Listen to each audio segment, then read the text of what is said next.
Assalamualaikum, apa kabar? Sudah siap semuanya? Mari belajar. Hari ini kita akan membahas tentang mengidentifikasi unsur cerita.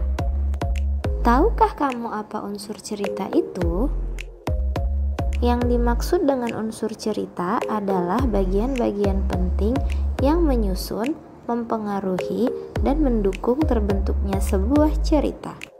Unsur cerita terbagi menjadi dua, yaitu unsur intrinsik dan unsur ekstrinsik.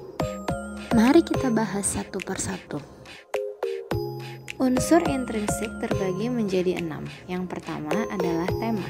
Tema adalah gagasan atau ide yang mendasari terbentuknya sebuah cerita. Kedua, tokoh. Tokoh adalah pelaku atau pemain dalam sebuah cerita. 3. Watak.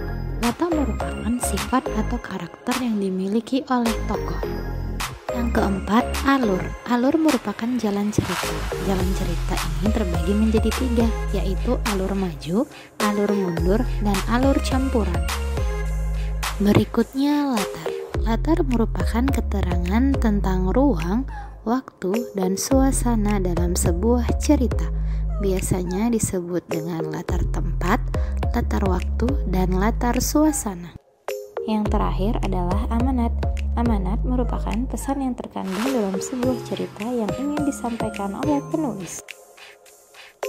Untuk lebih memahami materi ini, mari kita perhatikan beberapa contoh yang terdapat pada buku tema 2 kelas 5. Pada halaman 2 terdapat cerita tentang Dayu dan ikan hias. Cerita ini bertemakan tentang ikan ataupun hewan peliharaan. Dayu merupakan tokoh dalam cerita ini. Dayu memiliki sifat rajin. Hal ini dapat dilihat dari kalimat Dayu rutin membersihkan akuarium dan ia selalu memberi makan ikan-ikannya setiap hari. Kira-kira bisakah kamu menyebutkan di mana latar cerita ini? Contoh kedua dapat kita lihat pada halaman 45.